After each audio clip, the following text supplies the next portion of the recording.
This podcast is intended for mature audiences and could be triggering to some. Please use discretion when listening. I'm Tiffany Reese, and this is Something Was Wrong. You think you know me, you don't know me well at all. Think you know me, you don't know me well. And then Kimmy calls me back. And it's ringing. She calls me. My phone is vibrating. Her name is on the screen. And I freeze. Like, I can't feel my limbs. I'm so terrified. And I let it ring all the way through. I didn't answer it because I didn't know what to do. And then I get a text from her minutes later. It says, "Your voicemail's not set up yet, hun." Because I had a new phone. Since my fiance and I were going to get married, I switched to a different plan and got a new phone. Hadn't set up my voicemail. And I'm like, damn it.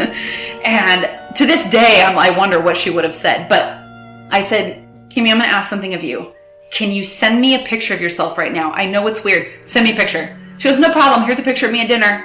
And I went, "No, can you get more specific?" Because it was it was weird. Like something about it. This is still when you're sitting there with your roommates. On the floor with my roommates. Sunday morning. Yep. In my fiance's oversized t-shirt the morning after I asked him to postpone our wedding. Okay. And I have not slept more than like 10 minutes all night. And I said, "Can you send me a selfie?" And she sends me this weird picture that I'm just like, this almost looks like I could reverse search it on Google and find like it's a stock photo kind of thing. And she says, "Hello from dinner," and sends another picture. And it's a picture of like the London skyline with Big Ben.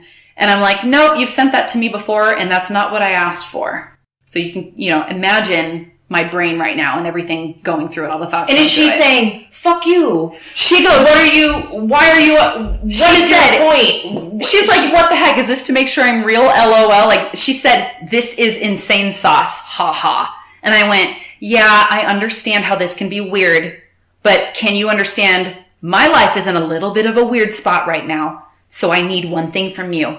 I need a selfie with a peace sign. Hold up your hand and make a peace sign right now." And she's like, "This is ridiculous. Here's a picture of Brian and me at our wedding." It's a picture I'd seen before. And what did you say? Nothing. I stopped replying.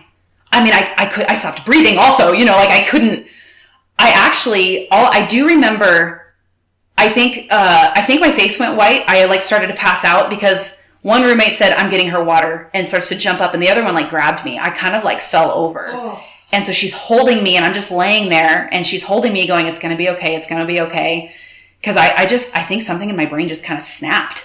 And they bring me water. That's when my roommate starts, she, I think all of a sudden stopped replying, and then a good 10 to 15 minutes pass, and I'm shaking, I'm hyperventilating, and I'm trying to figure out, okay, where do we go from here? Who is she? Who am I talking to? Is it someone that my fiance knows that was posing as a friend? That's what I'm thinking. I'm thinking something about her is not real. So now all I know is that I have been lied to, but I don't know how. I don't know exactly what's going on. What's the no bullshit roommate saying at this point? She's saying, I knew this. I told you. And she kept saying, "Oh," she said, "I had a friend that was recently catfished. This happens. It's a real thing." And she kept looking at me dead in the eye and going, "Look at me. This happens. This is what has happened." And I'm looking at her blank face going, no, not me. And she had suspected it for a while. That either there was something wrong with Kimmy, or that Kimmy was not Kimmy. She was someone else. There was something about her that was very, much more wrong than any of us really wanted to admit. And so all I knew to do then was I needed to talk to my fiance and figure out what was going on. But about 10 to 15 minutes later, he calls me, and my roommates are still in the room. He calls me, and he goes, "Well, what's going on?" And the tone, he sounds kind of quiet, and he's just like, "Hey, is everything okay?" And I said, "Well, I think so." Because at that point, I'm still waiting to hear back from Kimmy. I hadn't heard anything. She hadn't sent me the picture I'd asked for. I said, "You still haven't sent me what I've asked for. I'm asking for one thing, and I will wait until I get that one thing." And he's like, "Hey, what's going on?" And I'm like, "Well, I'm not quite sure right now what's going on with you." And he's like, "Well," and at this point it was 12 o'clock, and we had a dance lesson for our wedding scheduled at 12:30. And I hadn't spoken with him all morning. And he said, well, my alarm just went off, my notification for our dance lesson, and I had lost track of time all morning because he claimed that he had been in Bible and worship time all morning. Didn't see the passage. Give me a fucking break. So spiritual. I mean, it's Sunday morning, Alyssa. So he said, what's going on? My roommates are standing there. He's on speakerphone. He doesn't know that my two roommates are right there listening to everything. And I said, well, I have been talking with Kimmy. And he goes, okay, long pause. And I said, he goes, so where's that going? And I said, well, I'm waiting for something from her. And then you just hear silence. And he goes, okay, long silence. And I look at my roommates like, where do I go from here? And they look at me and one is like, he's thinking, he's processing. This is not the voice of somebody who's confused. This is the voice of somebody who's thinking really, really quickly. And he goes, okay, what do you need from her? And I said, well, I've asked her for a certain picture and I still haven't received it. And he just goes quiet. He goes, okay, what happens if you don't get that from her? And I said, well, I don't know, babe. We'll have to cross that bridge when we get there. And he just goes, okay, in the meantime, what do you need from me? Are we going to our dance lesson? And I said, I don't think that would be the best idea right now. I really just want to see what happens with this. And I'm still waiting pretty much. And it was like, okay. I said, do you think there's anything you can do about this? And he was like, I'm going to make some phone calls. I'm going to try. And I said, I think that'd be a good idea. If your friends really, really care about you as much as it's been made very clear that they do, I think that it's worth a phone call right now. Oh, he said, what do you want? And I said, I either need a selfie, like a picture, but I didn't tell him the specifics. And I said, he said, he goes, it's like, what do you want? Like, is it a FaceTime call you want? Is it like, what do you need? And I said, actually, yeah, now that you mention it, that would be great. But I'm not as smooth and firm as I am telling it right now. In the moment, I'm shaking. Like I was talking like this. Yes, that actually, yeah, that'd be good. And I'm still, everything that I'm saying, the tone that I'm saying it with is, I love you. I'm here with you. I am for you. I need some answers and I need your help. But is that where you were at in your mind? Nope. No, I'm absolutely freaking the F out. Thinking I might be talking to a psychopath, like who's been in cahoots with more psychopaths to lie to me or something. And your roommates are there with you. Yep, they're right there. And because I started thinking, okay, if Kimmy and Brian are this, like, knuckin' futs, he has got to have a screw loose if he's been this close with them. And there's no amount of backpedaling that he can do now to tell me, oh, no, yeah, they are crazy. Yeah. I shouldn't bring them as friends. When you're crying together at night. Yeah. Being talked off a ledge by this person that is a terrible person. Right. Yeah. So he says, okay, I've got some phone calls to make. And I said, hey, can you send me an updated phone number for Brian just so that I know that I have the right one? And he sends it to me. So I try to call Brian and it doesn't go anywhere. It's a bad number. It says this number, blah, blah, blah, like, does not exist. Well, I texted my fiance and said, hey, have you called them?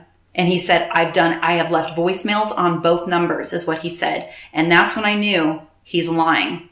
You can't leave voicemails on both numbers. Because neither one. Kimmy didn't have a voicemail set up and the other one wasn't even a good number.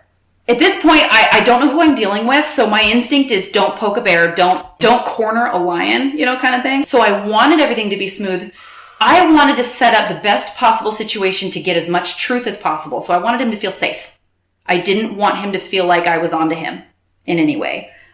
He was definitely scrambling, but I didn't want him to see me as the threat. It just like, I'm the safe place. Tell me exactly what's going on so I can get the full information. And then I'm calling the cops and getting the hell out of here.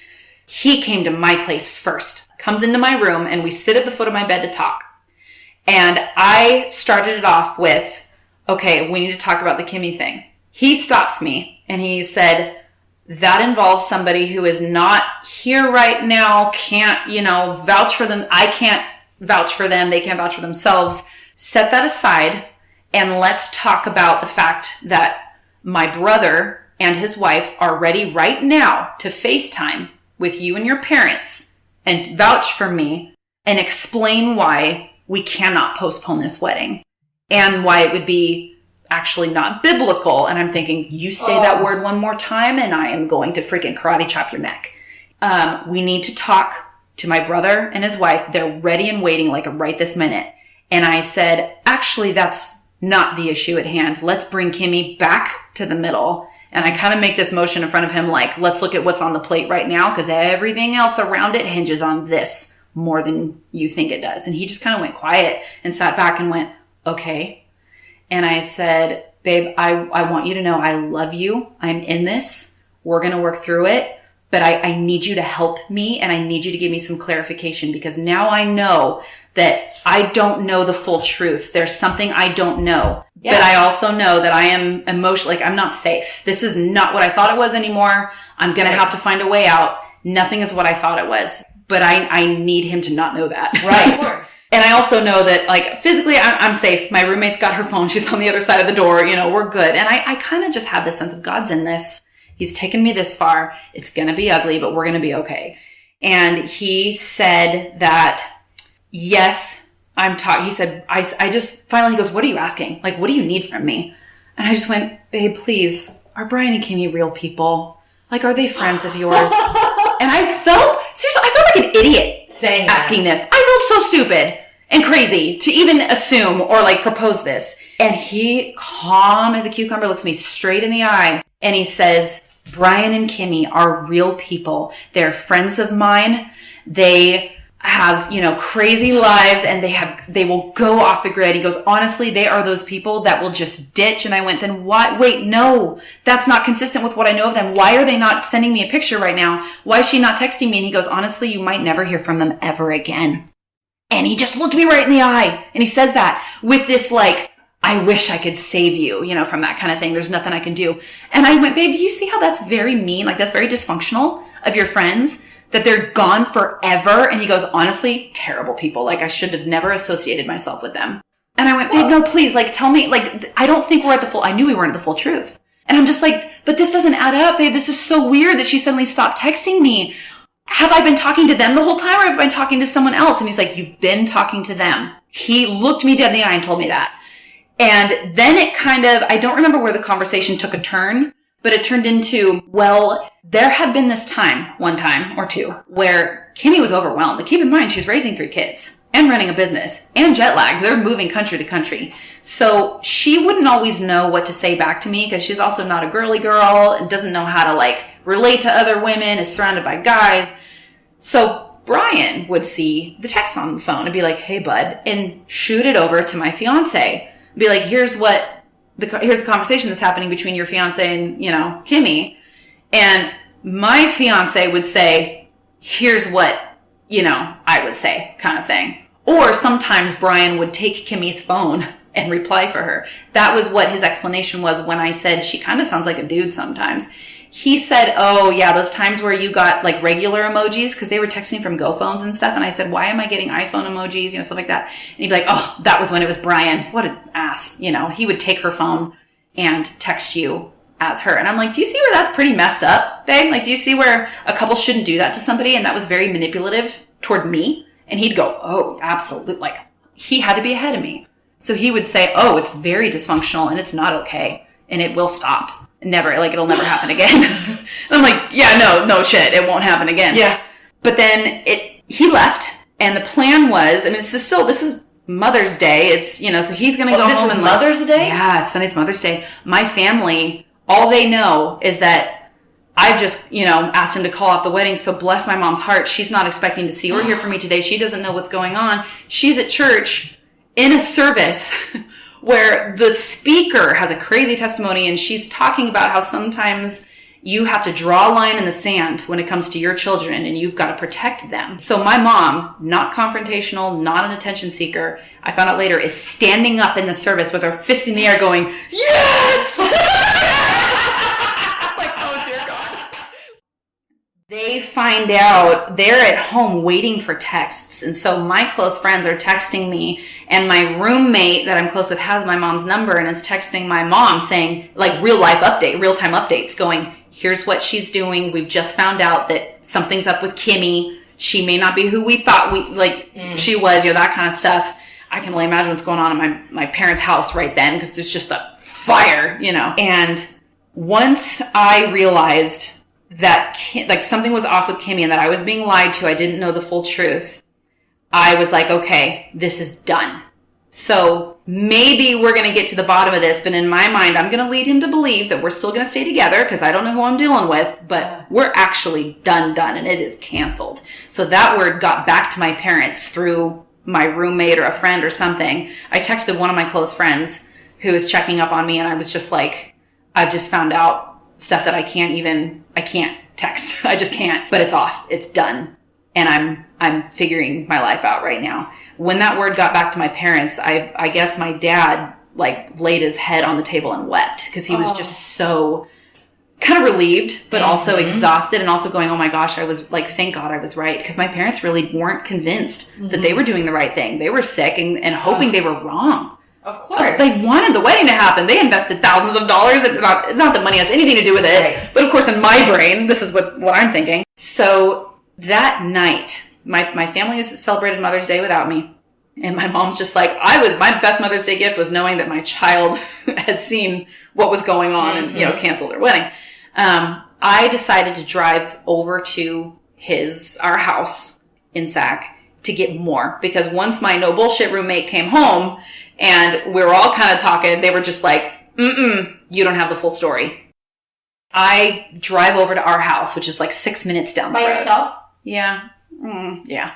And because at this point, I feel physically safe. He has never made me feel physically unsafe, which sounds like absolute insanity now. But in the moment, I was running on instinct and I knew. Because I also knew that he still thought everything was fine. He still thought he had me. So I knew he wouldn't go to anything extreme. And I wasn't going to tell him in person, we're done. I'm running. You're insane. I wasn't going to do any of that. And I sit on the couch with him and I basically come at it like, okay, babe, I'm here to get more of the truth, like more of the story. I'm still here with you. I'm still for you. I still love you. But I need to give you more of a chance, to come clean. And he stuck with the, Brian and Kimmy are real people, but it became, he'd be at work on the computer and they were using apparently Google Voice accounts, which you can use from phone to phone. It's an online thing. You can just sign up for it and you get a free phone number. So he had access to their Google Voice accounts because oftentimes they would shoot him over the conversation that I was having with Kimmy and he would be like super casual, switch over and just type. Here's what I'd say. Shoot it back over to them and they'd be like, looks good. Which even if it were true, so messed up. So weird. I know. Oh my gosh. And I would say, babe, don't you see how that's kind of weird? Like actually really weird. And he'd go, oh, I know. Super dysfunctional. I'm never going to be friends with them again. Like, I'm so glad they're out of my life and that we can move forward from this and still be together. In my mind, I'm thinking, this is either all them or all you. They either, are real or they're not at this point. I just know it. And it became the large majority of the conversations I had with Kimmy and Brian were actually with him. So now in my mind, I'm going back over 9 months of very honest personal conversation thinking, how much of that was him? Was that conversation him? Was the cellulite conversation him? Was the time that I sent a photo of me in my wedding dress to Kimmy? Was that him? Did he see my gown on me? Was he the one who pitched the ESV study Bible to buy for him? Did he feed me all of the phone numbers for his 30th birthday surprise? I need to know who was him and who was them. Or was it them, but he went back and read all the conversations? These are all the thoughts that are just shooting bullet holes in my mind right now. And I'm sitting on the couch with him and I'm like, I've got to get out of this house. Yeah. I have to get away from here. I'm not safe anymore. And it ended with the high 90-something percentile of the conversations were actually him. Next time. And so my parents are on the other end going, and my friends, they're calling me and saying, cut him off, break up. And I'm like, then okay, I will. I get off my back, everybody, let me handle this. But my dad goes into military mode and he's like, no, you're not safe. We don't care about someone else's feelings now. We're going to come in guns blazing and we're going to get you out of Sacramento. And we're not going to treat this like a breakup. We're treating this like a rescue. Something Was Wrong is written, recorded, edited, and produced by me, Tiffany Reese. All the music this season is by the band Glad Rags. A special thank you to Sarah, her family, and friends for participating in this series. Check out Sarah's personal blog, Space and Purpose, linked in the show notes. Thank you to Alyssa Doyle for her hype, zen, support, and story editing assistance. A special shout out to my husband Michael and our 3 amazing kids, Jude, Ruby, and Ozzy, for cheering me on every step of the way. Thank you to Ryan Doyle, who's always encouraging me and just surprised me with a Something Was Wrong website, coming soon. Follow the hashtag SomethingWasWrongPod on Instagram to stay up to date on this series. There is also now a Something Was Wrong Facebook group that was started by a listener, Jen. Jen, you're awesome. I'm not in the group because anxiety. However, you can join the group by going to Facebook and entering Something Was Wrong into the search bar. Today's episode is sponsored by Picture Play. Use offer code SWW to get $3 off. If you're enjoying Something Was Wrong and you're not a troll, please consider leaving a 5-star review and sharing with your friends, family, coworkers, boss, auntie, postal service employee, awkward Facebook friend from high school, or whoever else has a pulse near you. Thank you so much. Every share truly helps us spread the word on this important topic, and we are so incredibly thankful for all of the support. If you would like to share your story with us, ask us a question, or share what has stood out to you so far this season, you can now call us and leave a voicemail. You can remain anonymous or share your first name and location. Our number is 1-323-379-5678. You can also find this number in the show notes. Your message may be shared on a future episode. If you or someone you know is being abused, please contact the National Domestic Violence Hotline at 1-800-799-SAFE.